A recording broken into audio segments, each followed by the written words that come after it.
We got a bidet!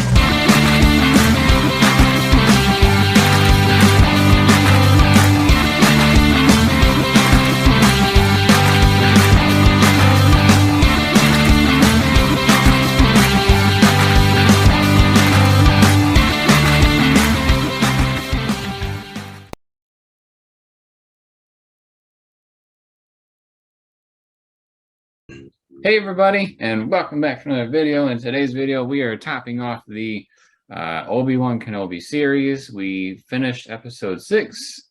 We've had some time to let it, sink into our brains, and now we're here to talk to you about the final episode and potentially a little bit about our thoughts on the series in general.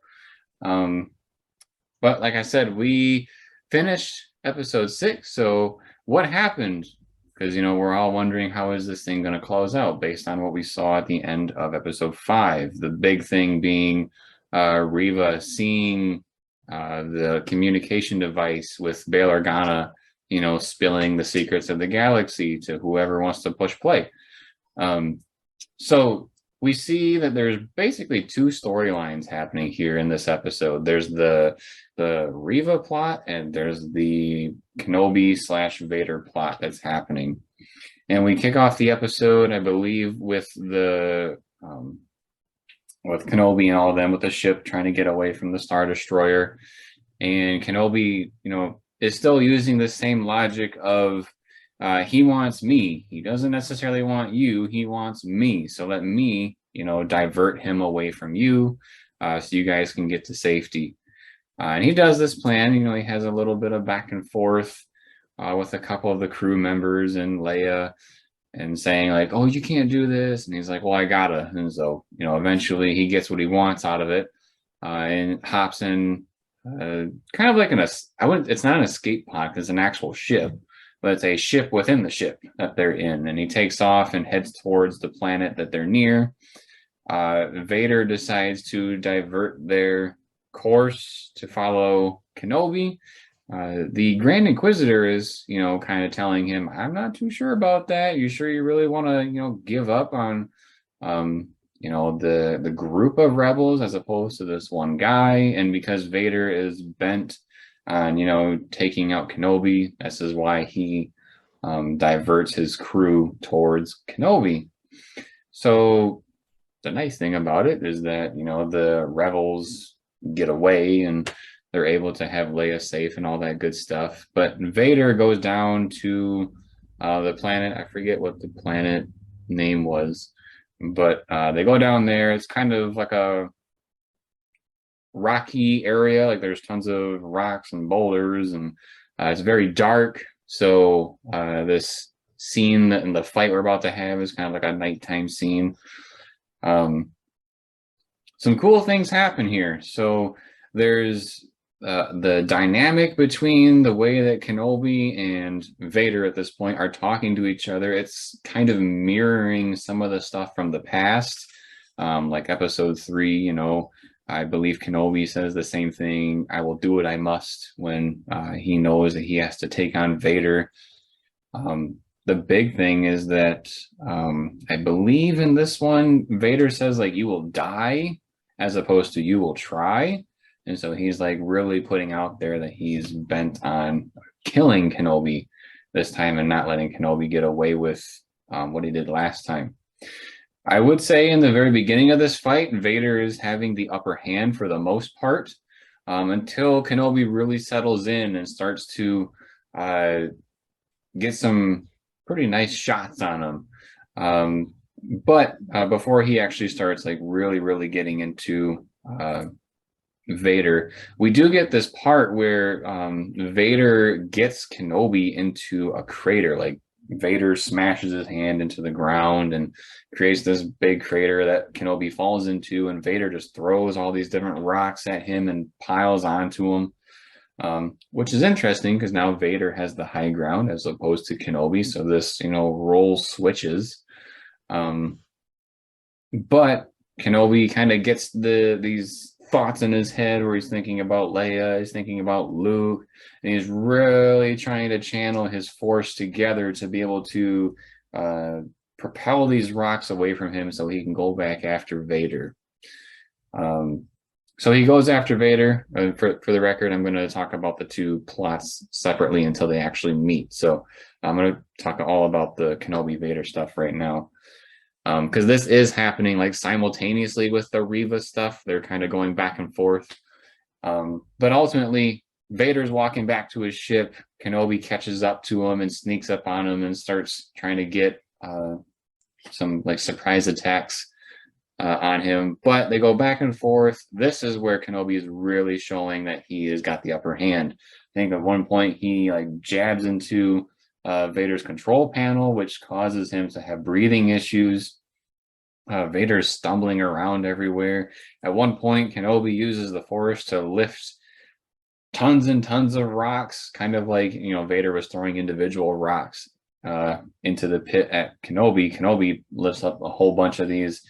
I would probably, they're bigger than a basketball, but they weren't like as big as the ones that they were throwing around at the beginning. And he starts chucking them at Vader, and so Vader's getting plummeted with the different rocks via the Force. He wasn't like picking them up. Right. Yeah, it's kind of like Rey at the end of The Last Jedi when she lifted all the rocks from the cave. That's what it reminded me of. He's just kind of standing there with his hands out, and then the Force is throwing all these rocks at him. It's also very reminiscent of Empire Strikes Back when Vader was chucking things at Luke with the Force. But eventually these rocks business ends and they go at it a little bit more, but the final jab that Kenobi gets into him like cuts into his helmet and cuts down like from the top of it all the way down towards like your cheekbone. Yeah, your cheekbone. And so I don't know if this is the reason why he has that scar on top of his head that we see in Empire Strikes Back, but it might be what they're trying to connect here. But the big thing is that we are seeing Vader's face. They are actually literally seeing each other face to face, and they're having this dynamic where, Kenobi is pouring his heart out saying he's sorry for everything. Hayden, Hayden's voice for Vader is like splicing in and out with the suit's voice, which was really cool. And we also get this like lighting thing that's happening where we're seeing the blue and the red flash on Vader's face. So it's really kind of showing the dynamic between Anakin / Vader's struggle with the Force. But I think what the big thing here is that Vader says, "You didn't kill Anakin, I did." And so this is a big thing, I think, that leads down into later films, and we can talk about that later. But because of this, I believe this is why Kenobi just leaves him for where he's at, because when he was leaving the ship with all the rebels, he was kind of contemplating like, one of us is going to die. And, even though Kenobi had the upper hand, he did not physically kill Vader. He just kind of leaves him. So that is their side of the episode that's kind of going on. Then the separate side where we have Reva, she goes after Luke back on Tatooine. She's hunting Owen because she knows that's where Luke is. Eventually, she shows up at night at their home, and Uncle Owen wants to leave, whereas Beru wants to stay and defend their home. So they do that. After a bit of a back and forth, Reva sees Luke run into kind of like a cave. It's not a cave, but it's a big mountain area by their house, so to speak. And she chases after him. She uses the Force to kind of knock him out, so he's laying there unconscious.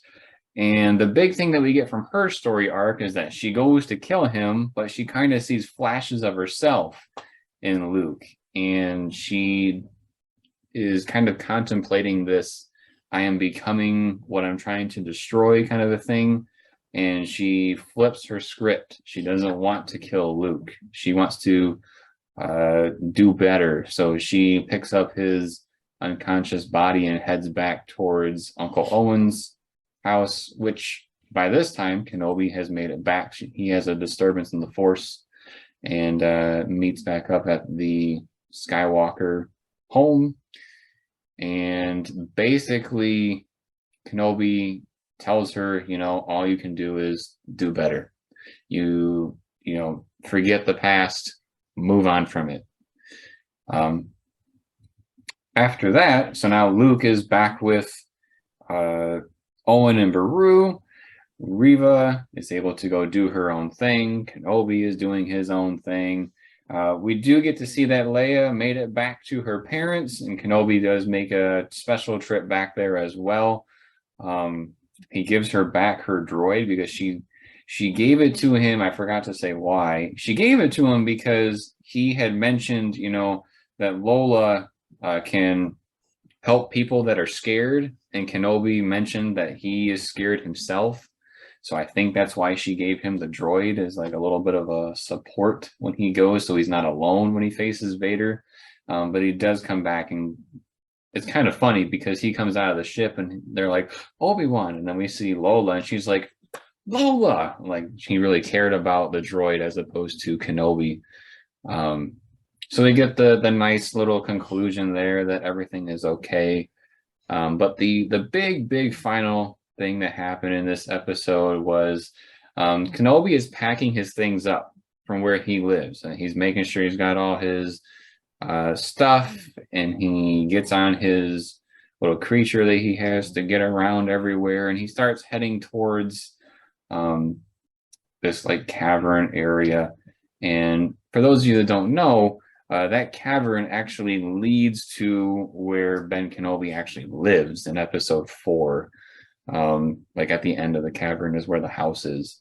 So he's heading towards this cavern, and a Force ghost appears, and we see Qui-Gon here at the end of the episode. The whole time in the very beginning, Kenobi's trying to reach out and talk with Qui-Gon, and Qui-Gon kind of tells him, like, I've been here this whole time, you just haven't really noticed. And says he has some training for Kenobi, and they walk off into the Twin Suns and into the cavern together. And that's where we leave it. So that's kind of our little seed for a potential season 2. Hasn't been greenlit yet.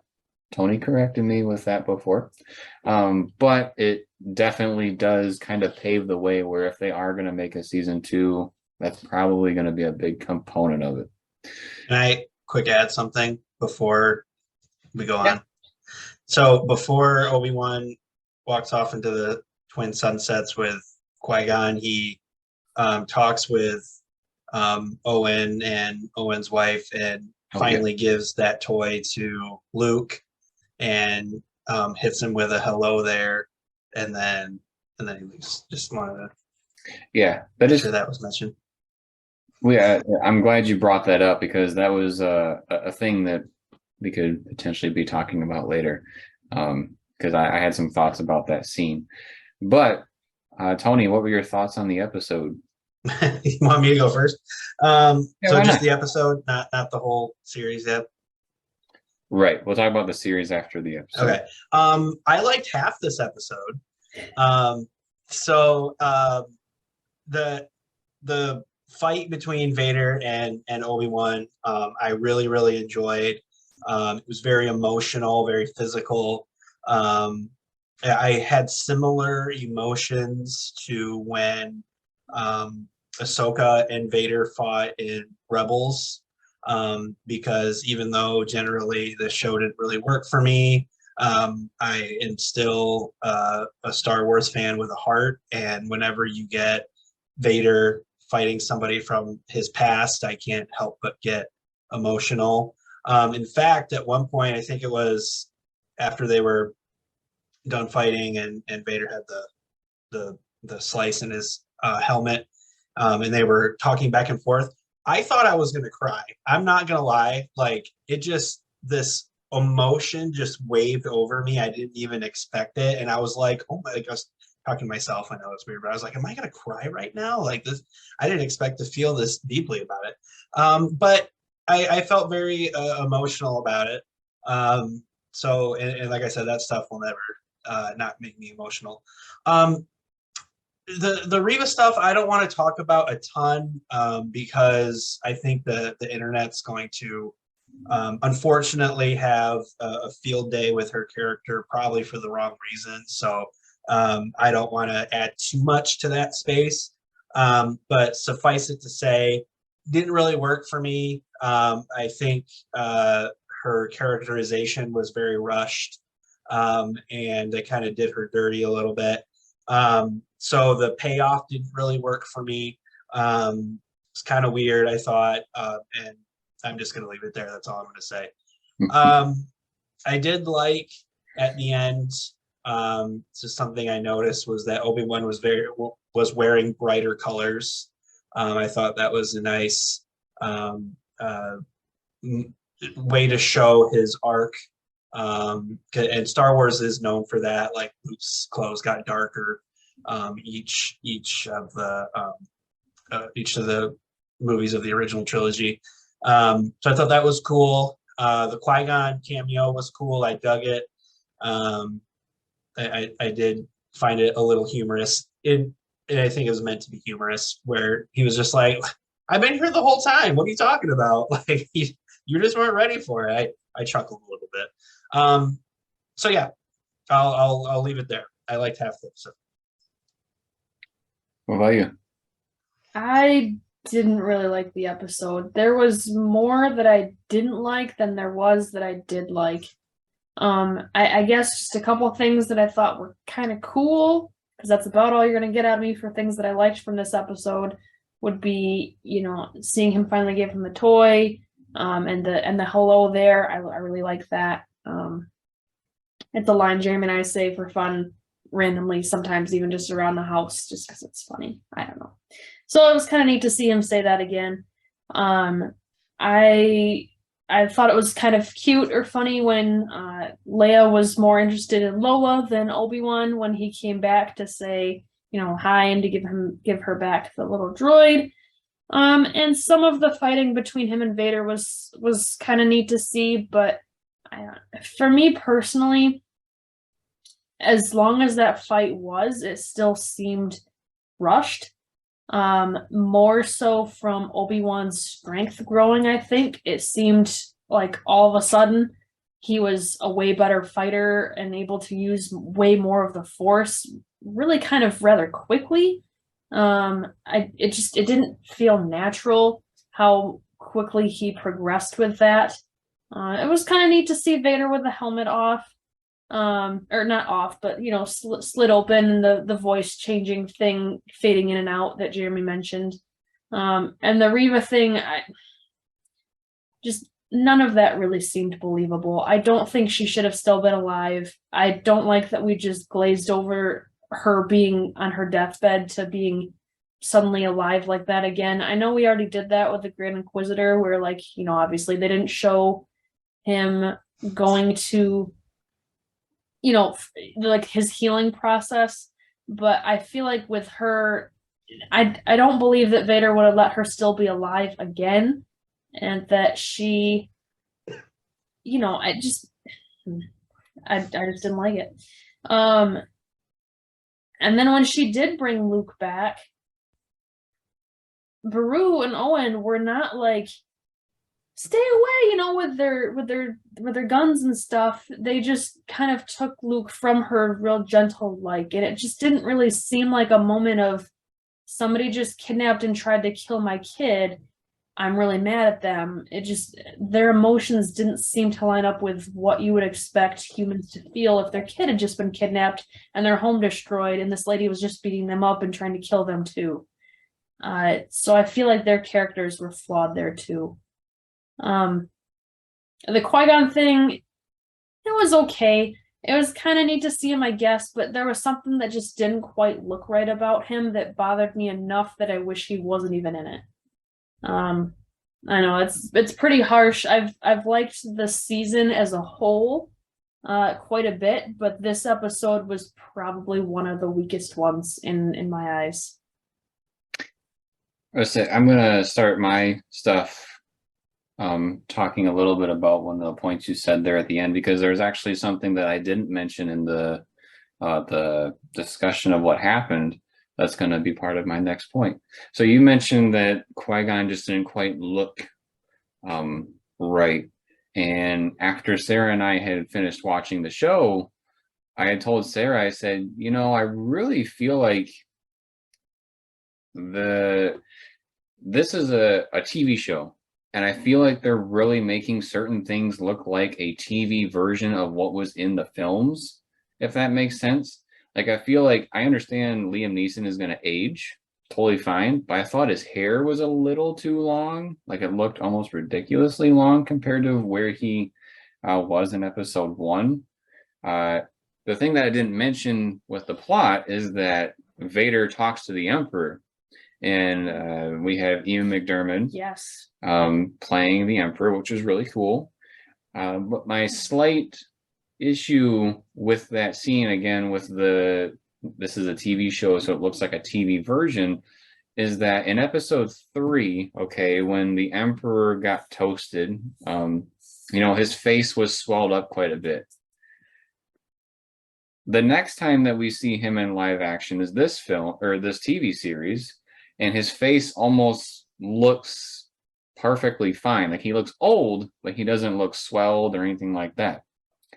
Then we get to episode 5, where George Lucas reshot the discussion between Vader and the Emperor, and he still has a little bit of swelling going on in his face. So he almost like goes back to a little bit of what he looked like in episode 3.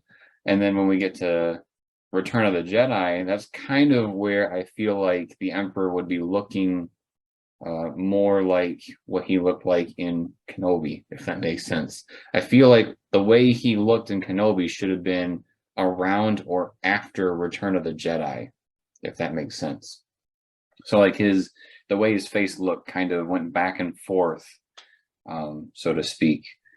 But I'm glad you brought that back up, because it's been a couple days since we've seen the episode and we've been trying to, digest it and whatnot. But that was one thing that I just forgot was in there. But another one of those situations where, to me, I didn't really pick apart I didn't really understand the why he looked so different, or why I didn't click with how he looked. I just knew he didn't look right to me. And I think Jeremy is able to do a much better job of picking apart the why or what actually is different. But he didn't look the way he was supposed to, I don't think. I think I was talking to a buddy at work, and he had thought that he looked kind of doughy, so to speak. And I said, what, like underbaked?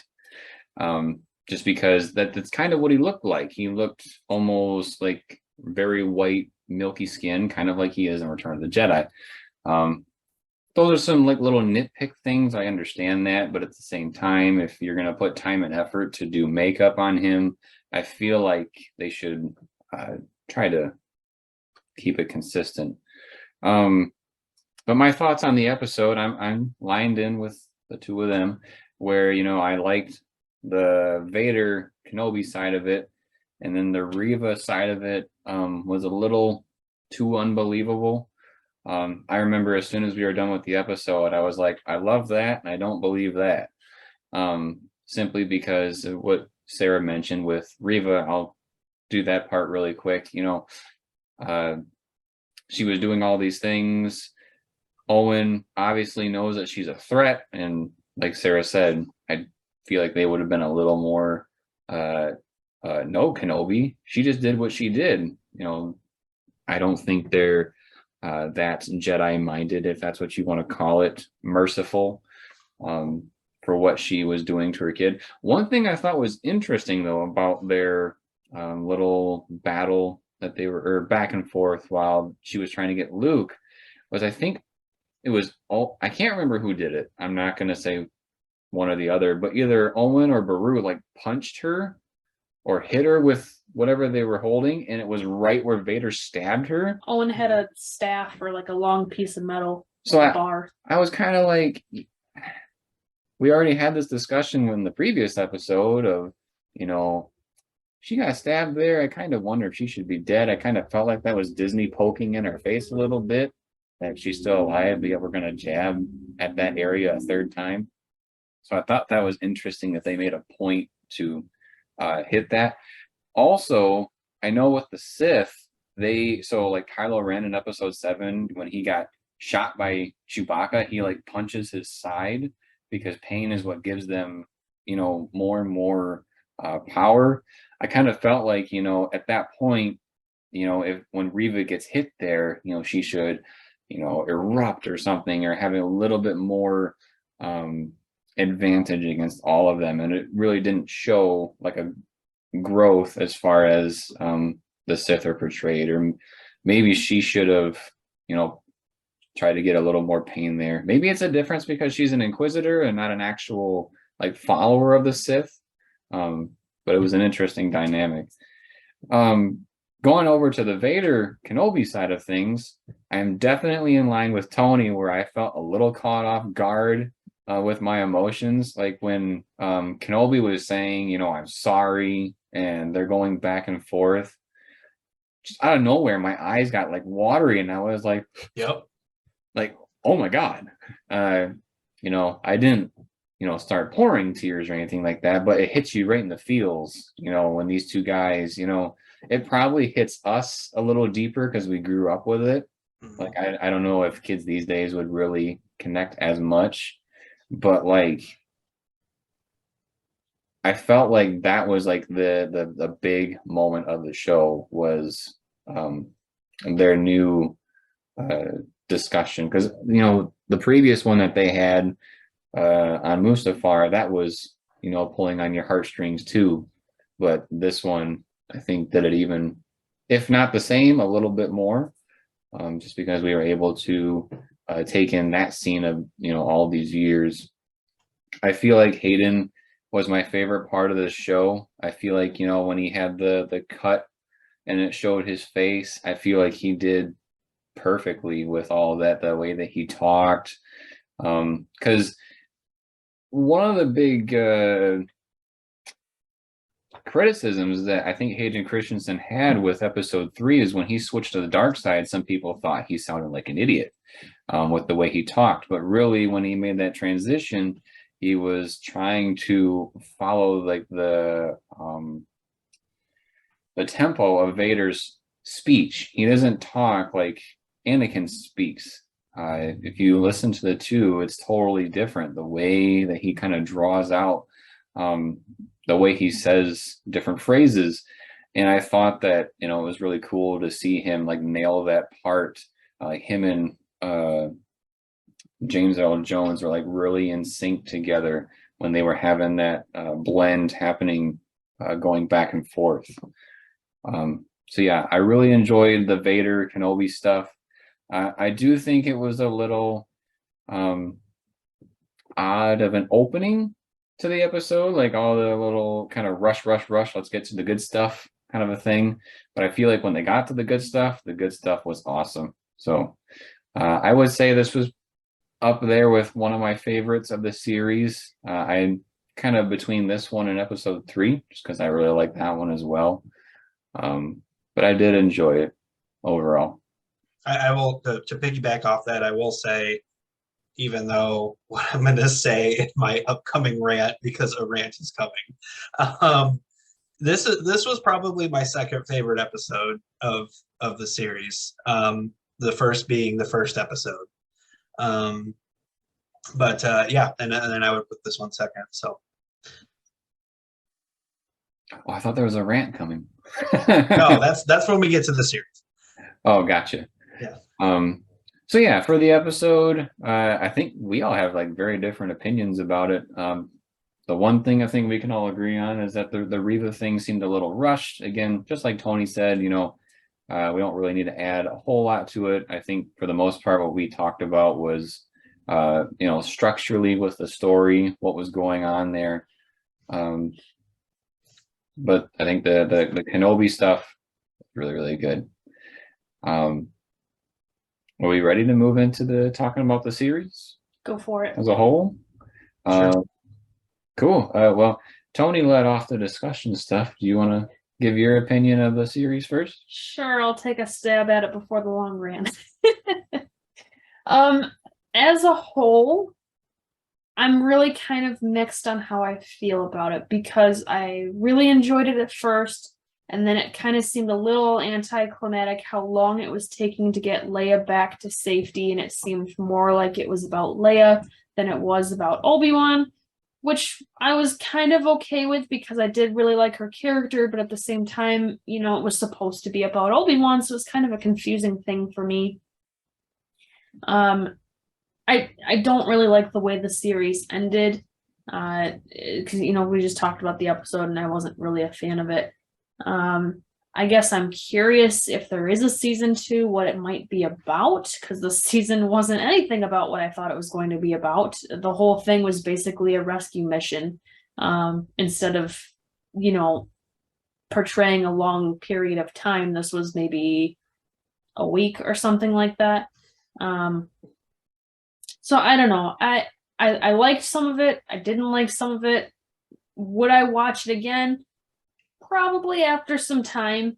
Um, it's kind of something I usually try to see about how good a series or a movie was, is if I would be willing to watch it again. Because if not, that means it was pretty bad. But I would watch this again. Yeah, I don't really have anything that's too crazy to talk about because I feel like I've kind of tried to pick up on those things as we talked about each episode each week. So as a whole, it was all right. It wasn't fantastic, but it wasn't awful either. Um, I feel like the good and the bad kind of maybe met each other halfway, let's say, for the series as a whole.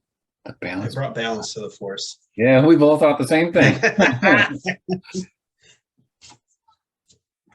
Was it like Snoke? For every good thing that happens, the bad has to rise with it. So then, Exactly. I wish it wasn't that way because I'd rather it be all enjoyable. Oh, same girl, same. That's kind of how I felt. So Tony, what do you think? Okay, here we go. strap in, boys. Let me what'd you say? I said strap in. Yep, here we go. Yeah, strap in. Let's go into the Wayback Machine real quick. To when rumors and speculation of an Obi-Wan movie, I think it was originally going to be a movie. Yeah. Yep, started to kind of percolate. And I quickly became somebody who was frothing at the mouth to get an Obi-Wan either movie or series. I was pretty open-minded to that. And then Disney Plus came out. The Mandalorian was really good. I enjoyed the Bad Batch. I kind of gave Boba Fett a pass as just kind of being pulpy fun. So I was one of those people who really, really, really, really wanted an Obi-Wan something, because of what I kind of envisioned in my head of what, and maybe that was to my detriment, of what something like this could be. Because in my personal opinion, having obviously watched, grown up with Star Wars and watched, all the movies and shows and stuff, I thought this wrote itself. You're right. You have a broken man who is in hiding because of a authoritarian government. He's tasked with protecting, refugees in a way. He's dealing with the guilt and the weight of his failure, of the prequels, and obviously the loss of Anakin, metaphorically, and all that stuff. And I'm like, oh my gosh, like, give me something that goes into all of that and analyzes all of that, and give me like a really, really good character study movie or TV show. I'm not saying other things can't happen. I'm not saying there can't be another grander plot going on, but that needed to be the center of it. And like I said, Mandalorian made me feel optimistic and all that stuff. In the day and age that we live, with how television is these days. We live in a golden age of premium television. Just right off the top of my head, things going on right now. Stranger Things is killing it. The Boys seems to be doing a really good job. I just got done watching. Well, I didn't just get done, but like a month or so ago, I finished 2 shows. One was called We Own This City. It was on HBO. And the other one is called Under the Banner of Heaven. Both phenomenal shows. And this era of TV, you cannot afford to be mediocre or you will get left in the dust. And like I said, I thought stuff with Obi-Wan, there's a lot of really, really good, rich material to mine there. And I was like, all right. And I mean, the trailers look good. I was all on board. I was like, let's do this. As again, I had in my head. And the trailers even made it look like they were going into that stuff a little bit. So I was like, yes, let's do it. Let's go. I'm not the type of person that freaks out over length of episodes or number of episodes because a story is however long it needs to be or however short, whatever. Then we got the show. I have never been this disappointed in a TV show in my entire life. I was so excited for this thing to be happening, and it was such a letdown. And I'll give you just a handful of reasons. First of all, the show is called Obi-Wan, but it should have been called Obi-Wan Just Reacts to Everything. It didn't really go in hardly at all. It didn't even touch on, well, it did a little bit. I shouldn't say it did at all. It barely mentioned things that happened in the prequel. He had like zero deal. Like the first episode is the closest we got with all that stuff. And then once Leia came in the picture, it was like, whoop, gone, right? I think if I had to boil it down, I think the biggest mistake of this show is that it was only 6 episodes. I think that really shot itself in the foot. Because I think there was a lot of what we did get. I think there was a lot of potential there because I think what they tried to do is the focus characters. You know, I don't necessarily. I wouldn't do it this way, but it's possible. But the focus characters were Vader, Reva, and Obi-Wan, and their arcs. And I don't think you can do 3 well-done character arcs in 6 episodes, which then led to, and then like at that point, it all kind of trickled out from there. Things didn't make sense. Things seemed rushed. And I think we've kind of highlighted those things throughout these episodes. Same, like a really good example is the Reva stuff. I think it was a really creative idea for her to be somebody who was trying to get revenge on Vader, and they did kind of a Count of Monte Cristo thing, and she was kind of biding her time. I think that was really, really, I think that was a very interesting idea. Unfortunately, they didn't give hardly any time for that idea to breathe and develop. They just, like, one episode, they were like, oh, this is what I'm doing. And it was like, oh, okay, like, that's weird. Like the thing with the Grand Inquisitor didn't make sense. Like they wrote him off and then brought him back, and we're supposed to just be like, oh, he's back, okay. And there's other things like that. I could go on and on. So I think the 6 episodes to me was the core problem with this show because they did not let anything develop. I think the writer's room was literally like, hey, wouldn't it be cool if Vader and Obi-Wan fought again? And they'd be like, oh, yeah, let's do a show. Great. What else should happen? I don't know. Star Wars stuff? And that's all we got. And it made like no sense. So I was very disappointed in this show. And it gives me no pleasure to say that I'm happy it's over.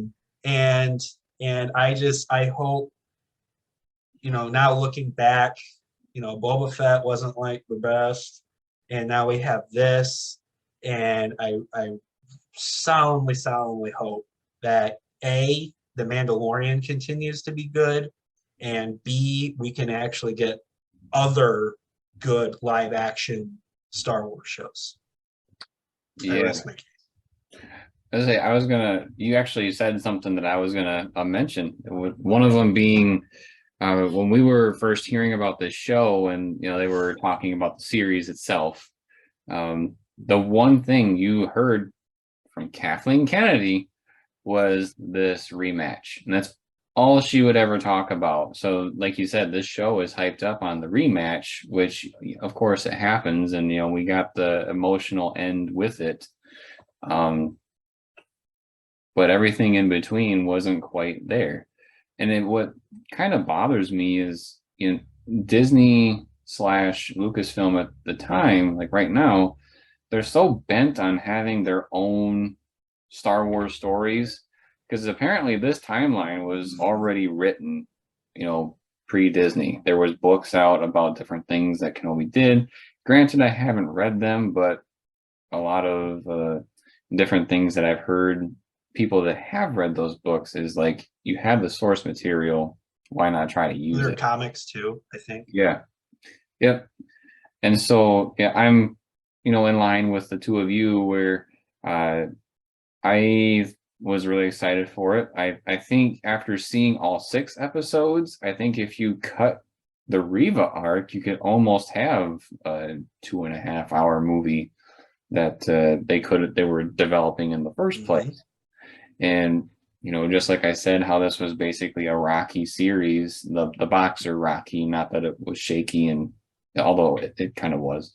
I felt like that's basically what that movie would have been. I think it would have been a character study, which is what this should have been. Right. And I think with the introduction of the kids, which was kind of the point of waiting 10 years, which in itself, with that, I find it hard to believe that Kenobi didn't know about Vader within those 10 years. I know he, tries to avoid Tatooine for his own personal reasons, but you would think that somewhere along the line, with these Inquisitors going around, I can't imagine that was the first time they went there. There should have been some sort of other indication that Vader's a thing. Is he not like on a poster, or is he not in the media? Because he knows that Anakin was Vader. He heard that in episode 3. So if he would have just even heard a name drop, that would have been a thing. So I think having to wait the 10 years for the kids to grow up, and then giving them too much of the focus, really kind of took them out at the kneecaps on this show as well. Like, Riva was one thing, and we could kind of let that slide, but then with the kids brought into it, and that deterred it even further away from the focus. That was kind of the 1-2 punch where it kind of really pulled us out of the focus on Kenobi, as opposed to, what it really should have been. I do think if they were to have a season 2, I think they should focus on Vader. Maybe have because the whole thing with this show was that, it was the struggle between Vader and Kenobi. Like, that was the overall thing that's happening. So I feel like if they were to have a season 2, which I'm just kind of, rambling off into that thought process, is that I think they should focus on Vader and have Kenobi be the background character this time, and kind of do a character study the proper way. Because if you look at Vader's character in this one, I think they did better of a character study for Vader than they did Kenobi. I would agree. It wasn't sidetracked. Like, when he had his interactions with Riva, he had his purpose for it. He was to the point. I mean, we had the one scene where we were kind of like, where he was, told, "Oh, I'm tracking them," when Vader probably could have tracked them himself. In episode 4, I think it was. And there was a couple of little itty bitty things like that with Vader, but overall, Vader was Vader, and Vader was, full-fledged form that we would expect him to be. Whereas with Kenobi, I think we would all agree that that's not quite what it would have been. You do make a good point. I'll just piggyback off you for a second. One of the things I did really like is that you saw Vader, and this is an arc that I would have never thought of. And once I realized it was happening, I was like, oh, that's a really creative idea. How he went from, I mean, he's in the Empire and he served the Emperor and all that stuff, but clearly his focus was on Kenobi. And then by the end, at least on the surface, he became like a full-on like Empire loyalist, like for the Emperor and all that stuff. And I thought that was a really cool thing to see. Yeah, one thing that I wish we would have seen in this show, just because it's in the comics, but it's never really been on film before. And I think it would have been really, really a thing that could add to the Emperor was if you read the comics, whenever Vader kind of steps out of line, like even showing some sort of light side impression on him, the Emperor tortures the heck out of Vader. Like he force lightning and just brings him down and says, like, you are with me and that is it. And you know, when he was talking to Vader at the end of this final episode, he was kind of like, you good, bro? You good? And then he's like, yeah, I'm good. And that was it. So I think it would actually add a little bit more to their relationship in these films to kind of show their dynamic of the respect between the two. Of, you know, the Emperor is boss. He is, you know, the one calling the shots. And if Vader gets out of line, you know, stuff's going to happen. Something they don't tell you in the show, but they tell you in the books, is that when Vader was created, like when he was picked up from Mustafar and he was put in the suit, the Emperor did not give him pieces to his suit so that he could be amazing. He literally gave him parts that would restrict him. So, like, he got the most outdated model of whatever he could be. And the purpose was so that the Emperor could always be towering over him. So, like, little itty bitty things like that that could really add to the character, which, again, could feed into Vader, which is season 2. You know, if they were to go the route I'm choosing, I think that could really add to those two characters. A little bit of a spiel from outside the shows. Any other thoughts on the series? I know, I believe this show, I don't think it had, was it written by Dave Filoni and Jon Favreau? I can look. It's like, I feel like they didn't have much of an influence. I know Deborah Chow was the director, and she worked with, you know, them in the past. But yeah, she did episodes of very good episodes of The Mandalorian, might I add. Yes, that's why I was excited for the show too. I think same. Yeah, I think she did episode 3 of season 1 when all the Mandalorians like came out and they had that huge fight in the street. I was like, this is some good TV. I'm enjoying it. I have full faith in her, quite honestly. I did too. That was another thing that gave me hope. Oh, let's see. I feel like they said the writer was some like random dude. I wouldn't be surprised. And IMDb looks so much different on my phone than it does online. Give me cast and crew. There we go. Oh, it's a bunch of people. Gotcha. Are their names listed in there? Yeah, it's none of these names jump out at me, but there's Joby Harold. George Lucas gets a writing credit, technically. Hussein Amani, and apologies if I butchered. Stuart Beatty, Hannah Friedman, and Andrew Statt. So Filoni and Favreau weren't even on the list. Does not appear so, based on what I'm seeing. So if that's true, that worries me a little bit. I feel like they should be fairly in control of all this stuff. Like if they're the ones that are pumping out success, you know, I wonder what their thoughts are on the show. And I'm just glancing, and it doesn't even look like Filoni or Favreau even have a producer credit on it. So they had like, based on what I'm seeing on IMDb, it appears as if Filoni and Favreau had zero creative input on this show. Man, that kind of hits you in the gut. Mm-hmm. That's surprising after what we've seen, how it turned out. Is it surprising? Is that what you said? My point being, it was that bad. Are you surprised that they weren't involved? Oh, Wouldn't it be better if they were? You would think. I think theoretically, yeah. a lot better. Oh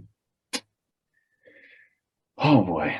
I wonder if they had anything to do with Boba Fett. I know Robert Rodriguez had a lot to do with it. Yeah, he did.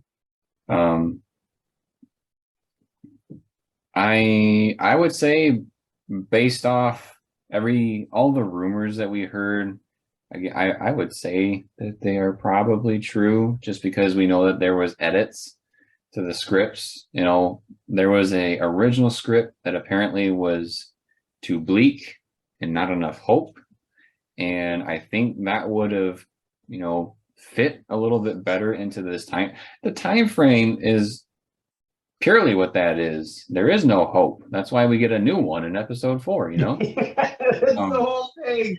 Right.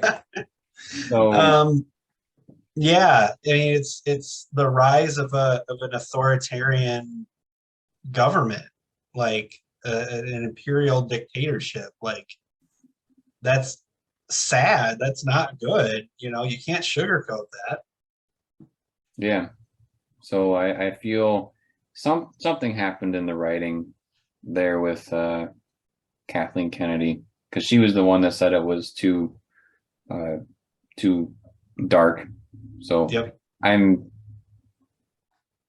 really nervous about all the things that she really gets to get her hands into. Well, let me throw this out there. So I'm looking at Boba Fett, and this is a huge tangent. I'm sorry.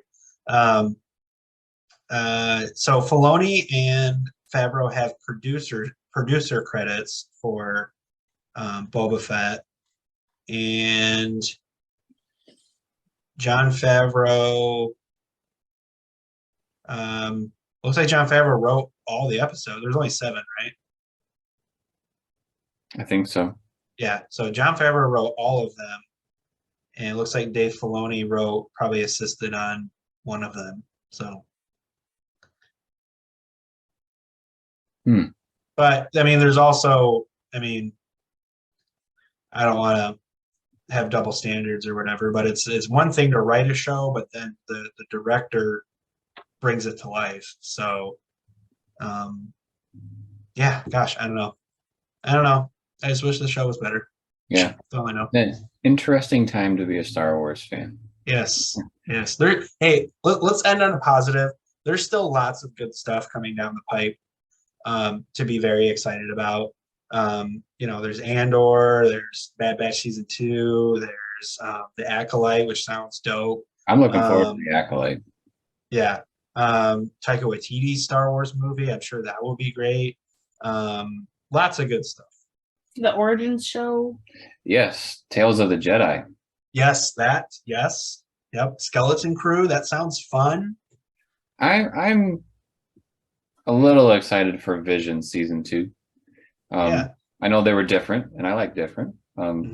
Just if I can go into it knowing it's not canon, my mind goes way more open as opposed to all the nitpicks. But yeah, there's a ton of cool stuff to look forward to. There's a lot of rumors of other things that might be in the works, but you know, you can look those up yourselves. They're all over the place. We even got some cool gaming stuff coming, so there's a lot still to be excited about for Star Wars fans. I believe we're supposed to have a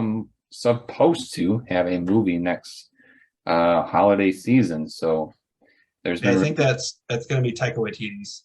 Yeah, and supposedly it's going to be something completely, you know, different. Yes, which could be what we need. So we look forward to that. You mean 2022 or 2023? 2023. Because this holiday it's going to be Avatar, and then they're supposed to go back and forth as they go forward. But yeah, all set with thoughts? I'm good. Good to go? Cool. Well, if you stuck with us through all of these episodes, we appreciate you, and hopefully you guys can put your thoughts in the comments as well. We will be doing more talks about the different shows in the future as well. I don't think we have a show until like late August, I think is when Andor comes out. I think you're right.